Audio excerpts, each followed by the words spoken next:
Hello दोस्तों, good morning. मेरा नाम धीरज और आप देख रहे हैं धीरज से टेट अकेडमी। तो चलिए आज की ताज़ा खबर की बात करते हैं। आज है आपका 19 अगस्त को टीचर संबंधी शिक्षा संबंधी जितने भी न्यूज़पेपर होगा हम सब आपके लिए लेकर आए।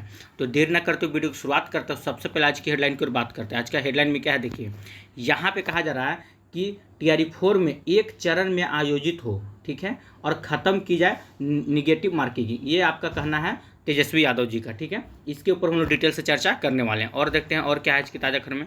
यहाँ पे कहा जा रहा है कि उच्च माध्यमिक में केमिस्ट्री में सबसे अधिक रिक्तियाँ हैं, ठीक है। इसके ऊपर भी एक बार हम लोग चर्चा कर लेंगे कि 11th-12th में कौन सा सब्जेक्ट में कितना रिक्तियाँ हैं। आगे देखते हैं और क्या है आज की ताज़ा खबर में। यहाँ पे कहा जा रहा है कि टीआरई 4 में 1 सितंबर से आवेदन आप लोग का शुरू हो जाएगा, ठीक है, जिसमें 33,274 शिक्षकों की होगी नियुक्ति। इसके ऊपर भी हम लोग एक बार डिटेल से चर्चा करने वाले हैं। और देखिए यहाँ भी वही कहा जा रहा है कि शिक्षक भर्ती में 32,388 पदों पर चयन होगा। 2 परीक्षाएं होगी, यानी कि पीटी और मेंस। यहाँ भी देखिए यहाँ पे, लेकिन अभ्यर्थियों का कहना है कि एक ही परीक्षा की मांग कर रहे हैं और सत्याग्रह शुरू कर दिया है, ठीक है। अब आप लोग को पता है गर्दनी बाग में वहाँ भी अभी आज भी आंदोलन वहाँ भी हो भी रहा है, ठीक है। इसके ऊपर भी हम लोग चर्चा कर लेंगे और देखते हैं। यहाँ पे कहा जा रहा है कि देश के इतिहास में पहली बार किसी सरकार का इतना बड़ा फैसला हुआ है कि मतलब जो भी भर्ती होता है, इतिहास का बड़ा एक्शन है। देख सकते हैं रीट और यूके एसएससी को भी पीछे छोड़ा गया है, ठीक है। इसके ऊपर एक बार चर्चा कर लिया जाएगा। यहाँ पे वही बात कहा जा रहा है टीआरई 4 को लेकर कैसे कैसे क्या है। तो आज तमाम खबरें जो है आप लोग का टीआरई 4 से रिलेटेड होगा और सारा चीज़ इसमें आप लोग को बताया जाएगा, ठीक है। उससे पहले कि अगर आप हमारे चैनल पर नए हैं तो चैनल सब्सक्राइब कर लीजिएगा और बेल आइकन दबाना नहीं भूलिएगा। देखिए सबसे पहले अगर हम बात कर ले टीआरई 4 को लेकर, ठीक है, तो इसमें कहा जा रहा है कि कल ही विज्ञापन जारी किया गया था बीपीएससी के द्वारा। उसमें कहा गया है कि निगेटिव मार्किंग भी होगी और आवेदन आप लोग का 1 सितंबर से शुरू होने वाला है, ठीक है। कितना पदों पे आप लोग का बहाली है, तो 32,388 पदों पे आप लोग का बहाली शुरू होने वाला है। इनमें से कहा जा रहा है कि 11th-12th में टोटल देखा जाए तो सिर्फ पीजीटी में है। पीजीटी में बात करें तो पीजीटी में कितना, तो 16,101 पद है, ठीक है। चलिए देखते हैं इसको पूरा डिटेल से समझते हैं। यहाँ पे आइए, यहाँ भी वही बात है, ठीक है। यहाँ पे क्या कहा जा रहा है, देखिए अगर हम 1 to 5 में एक बार प्लस सीटों की संख्या आप लोग को बता दें तो 1 to 5 में देख सकते हैं 3,847 है। 6 to 8 में देखिए तो 8,563 है। माध्यमिक में देखिएगा तो 3,877 है। उच्च माध्यमिक में देखिएगा तो 16,101 पद है, ठीक है। चलिए इसको अब देखते हैं क्या कहा जा रहा है। यहाँ पे कहा जा रहा है कि चतुर्थ चरण की विद्यालय अध्यापक भर्ती परीक्षा टीआरई 4 के तहत अब कुल 33,274 शिक्षकों की नियुक्ति होगी। देखिए 32,000 पहले था, लेकिन उसको सीटों की संख्या बढ़ा के कितना 33,274 कहा गया। इनमें से 32,388 शिक्षकों की नियुक्ति के लिए बीपीएससी ने मंगलवार को विज्ञापन जारी कर दिया है, तो ठीक है 32,000 के लिए विज्ञापन आप लोग का जारी कर दिया गया है। वहीं शिक्षा मंत्री मिथिलेश तिवारी ने कहा है कि 32,388 पदों के अलावा विभिन्न विषयों में भाषाओं में 886 अतिरिक्त पदों को भी शामिल करने का प्रक्रिया शुरू की गई है, ठीक है।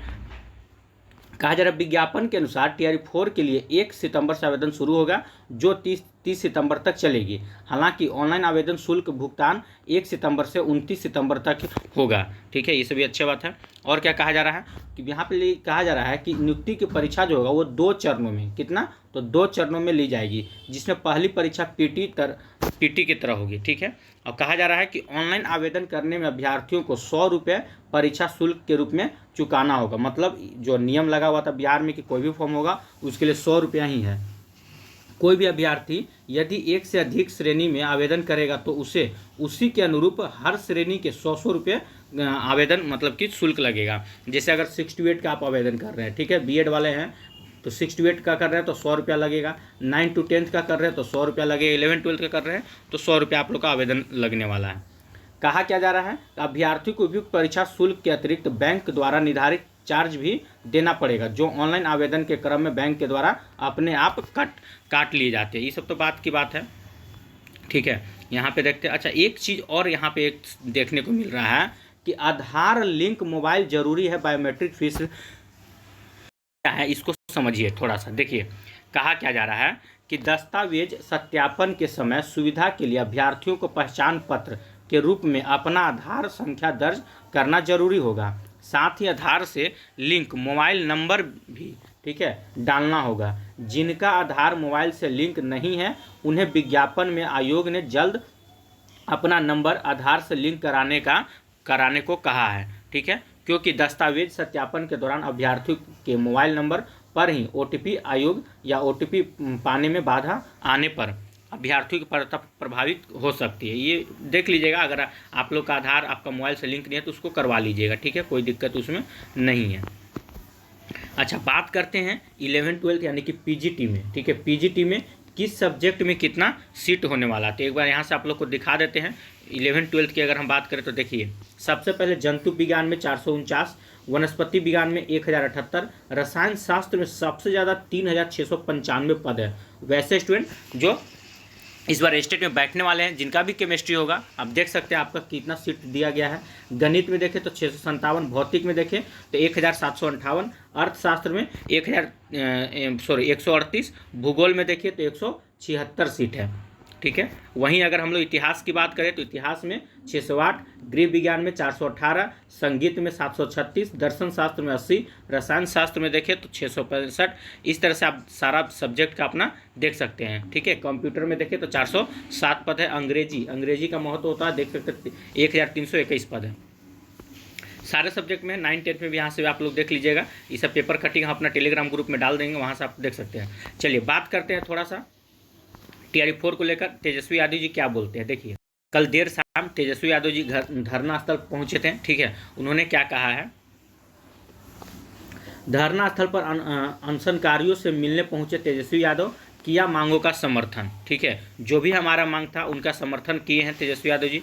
देखिए क्या कहना जा रहे हैं कि विभिन्न मांगों को लेकर मंगलवार को गर्दनीबाग धरना स्थल पर अभ्यर्थियों ने न्याय सत्याग्रह शुरू कर दिया है। बिहार स्टूडेंट यूनियन के बैनर तले आयोजित धरने में बड़ी संख्या में अभ्यर्थी शामिल हुए हैं, ठीक है। प्रदर्शनकारियों ने कहा है कि जब तक हमारी मांगें नहीं मानी जाएगी, धरना स्थल पर अनिश्चित काल की सत्याग्रह जारी रहेगी। TRE 4 की अधिसूचना जारी होने पर हर्ष जताते हुए अभ्यर्थियों ने मांग की है कि परीक्षा जो हो, देखिए हम लोग का क्या मांग है, हम लोग का बस एक ही मांग है, जो परीक्षा है वो एक चरण में संपन्न कराई जाए, सबसे पहला बात।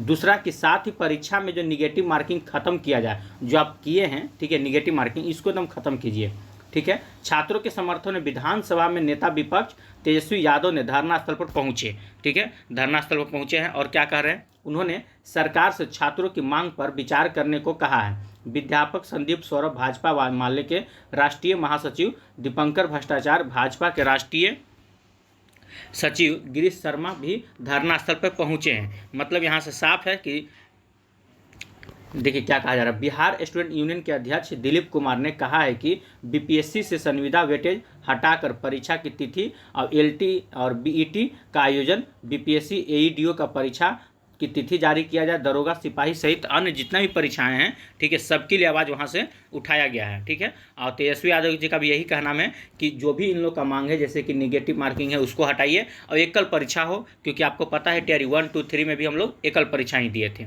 चलिए थोड़ा सा बात कर ले कि अगर आप किस कैटेगरी में जितना आते हैं, आपको कितना नंबर लाना है, ये चीज़ को समझिएगा, ठीक है। तो सबसे पहले देखिए यहाँ पे आप लोग का PT का अगर देखा जाए तो यहाँ पे सारा चीज़ देख सकते हैं। सामान्य अध्ययन GS से आपको 150 क्वेश्चन पूछे जाएंगे, ठीक है। सारे क्वेश्चन जो वस्तुनिष्ठ मतलब MCQ में होंगे।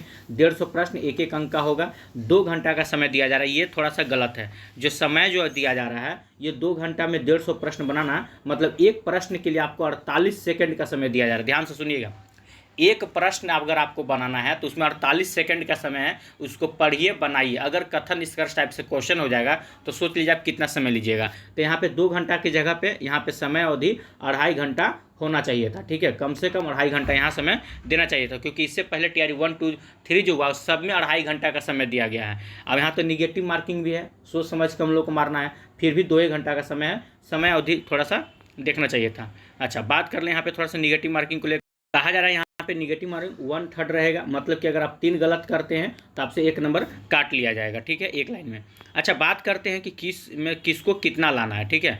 अगर आप मतलब कि PT में बैठते हैं तो जो भी जनरल वाले होंगे, UR कैटेगरी के हैं, उनको 40% लाना है, यानी कि 150 का, ठीक है। 150 का कितना, तो 40% लाना है, यानी कि 60 नंबर लाना है UR कैटेगरी वालों के लिए, ठीक है।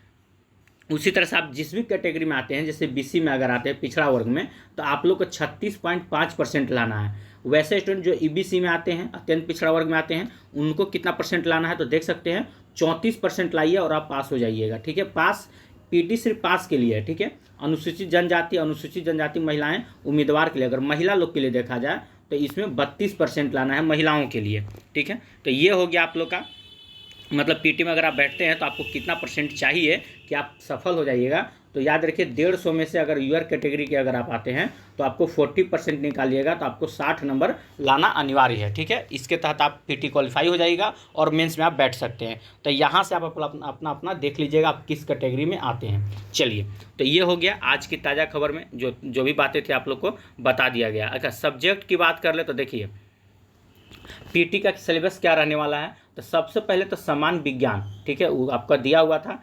फिर राष्ट्रीय एवं अंतर्राष्ट्रीय महत्व की समसामयिक घटनाएं, फिर आपका इतिहास रहेगा, भारत का इतिहास, फिर आपका भूगोल रहेगा।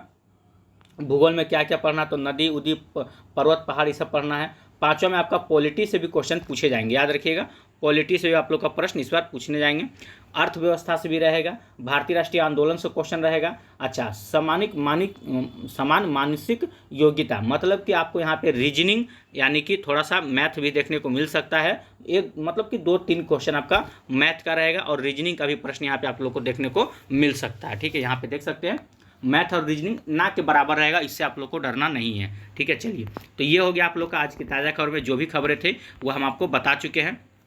बाकी यहाँ पे देखिए, यहाँ पे थोड़ा सा देख लीजिए, सब बताया जा रहा है टीआरयू को 1, 2, 3 में कितना का चयन होता है। बात की बात तो छोड़िए, तो बस एक लाइन में यही बोलना चाहते हैं जितने भी स्टूडेंट हैं, अगर आप चाहते हैं कि टीआरयू 4 में पीटी और मेंस ना हो, निगेटिव मार्किंग ना हो, तो जहाँ भी हैं आप गर्दनी बाग पहुँचने की कोशिश कीजिए, क्योंकि एकता ही हम लोग को जीत दिला सकती है। ठीक है, सरकार तो जारी कर दिया है नोटिफिकेशन, 1 सितंबर से आप लोग का फॉर्म भराएगा। अभी भी समय है, अभी भी बिगड़ा नहीं है। आप जितना जल्दी हो सकते हैं गर्दनी बाग पहुँचिए और अपने हक की लड़ाई के लिए मांग कीजिए।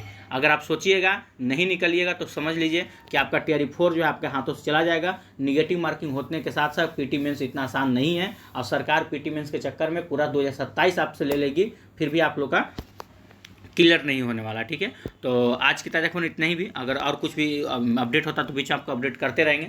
उसके लिए आप हमारे चैनल को सब्सक्राइब कर लीजिएगा। अगर वीडियो अच्छा लगा तो वीडियो को लाइक कीजिएगा, चैनल सब्सक्राइब कीजिएगा, इससे ज़्यादा शेयर जरूर कीजिएगा। फिर कल मिलते हैं। जय हिंद, जय भारत।